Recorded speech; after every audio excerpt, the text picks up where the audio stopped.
Hi everyone, it's Corey Wells, and we are so glad you're with us today to take part in this experiment, and I think that's what it is. We appreciate your willingness to contribute some of your thoughts and imaginative phrasing and so forth to some group poems, and then we hope that you are able to also get your own poem out of this. A couple of things that are going to inform the exercise that Jennifer steps you through today are two forms that I wanted to talk about for a minute. One is the exquisite corpse, which you may be familiar with. That came out of the French Surrealist period, and there are, in lots of different genres, there is the exquisite corpse form. In poetry, it is done, and you think of it as a old-fashioned parlor party kind of thing. Someone would start a line and then fold the paper over and pass the poem on, pass the paper on, and the next person puts on a line. I think one really interesting way to do it is to write two lines, and so then you fold it so that the first line is hidden, but the second line shows.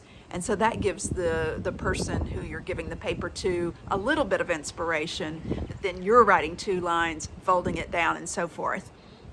Well, obviously we're not together, so we can't do that. So that's why we're going to have you today just contribute to the comments. And what you're contributing today, again, this is going to be when Jennifer asks for certain things.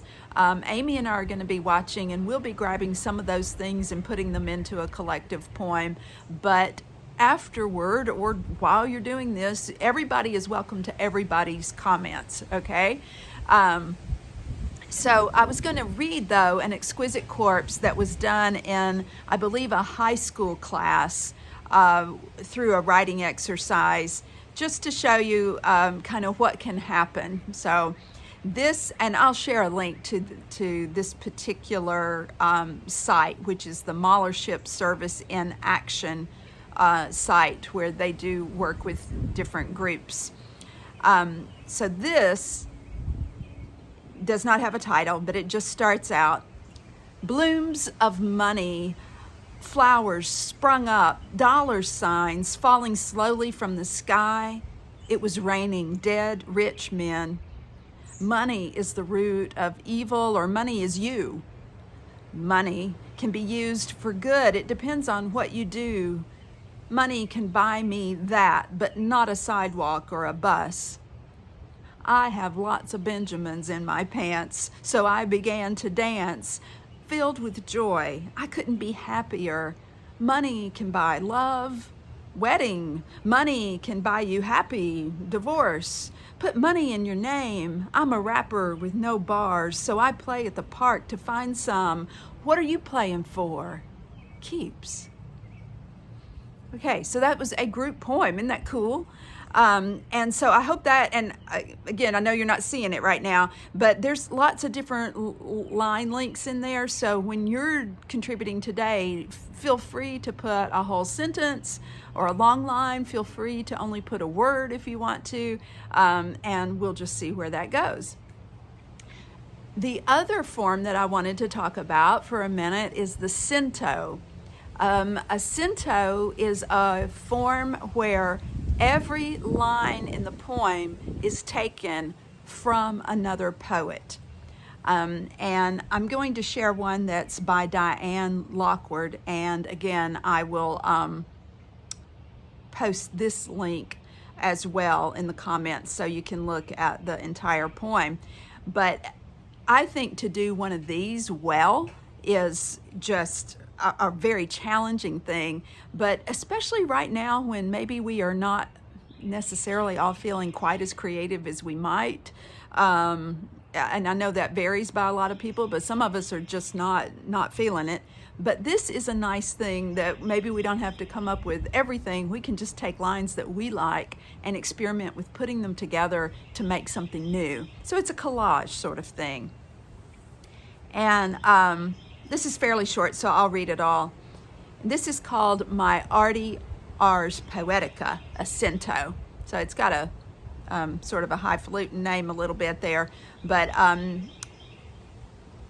it has an epigraph. from Kenny Williams, who says, poets pretend they don't know anything about their own writing processes and get arty and mysterious when asked about it. And here's the poem. I was raised in Abilene, more chickens than humans down there. Worked construction, captured moments, created stories. It was solitary work. Below the Blue Ridge Mountains, loved a man with a gnarly beard. I'm pathologically nice. My brother has perfect pitch. I write to one-up him. I use an assumed voice. Am learning the names of things and can't stop. I have obsessive compulsive disorder. Once threatened in a beer joint in Arkansas. Spent hours among tall bolts of fabric, tins of loose buttons and leftover notions. My words are knotted twine. Call it a reinvention. Walked a peach orchard alone at night and saw the Milky Way. Felt freighted with a sense of mortality. Sleep sounds like a pleasant dream. Cut my musical teeth in the jungle. This is my singing, my attempt to insulate the violence, to euphemize the shooting. Misery is universal. The only math I know is balance. This is my way of preserving memory. I make beautiful the moments of terror. Okay, so again, all that is words from other poets that Diane has put together to make what feels to me like a really organic persona poem for somebody. And I've always loved that. So I hope that gives you some ideas.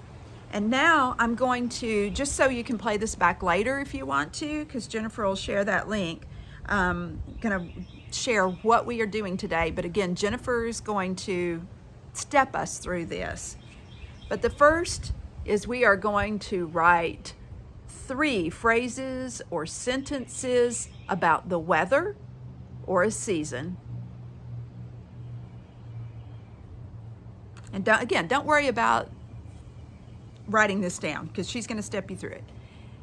Secondly, we are going to write 3 phrases or sentences that either start with I'm tired of or I miss.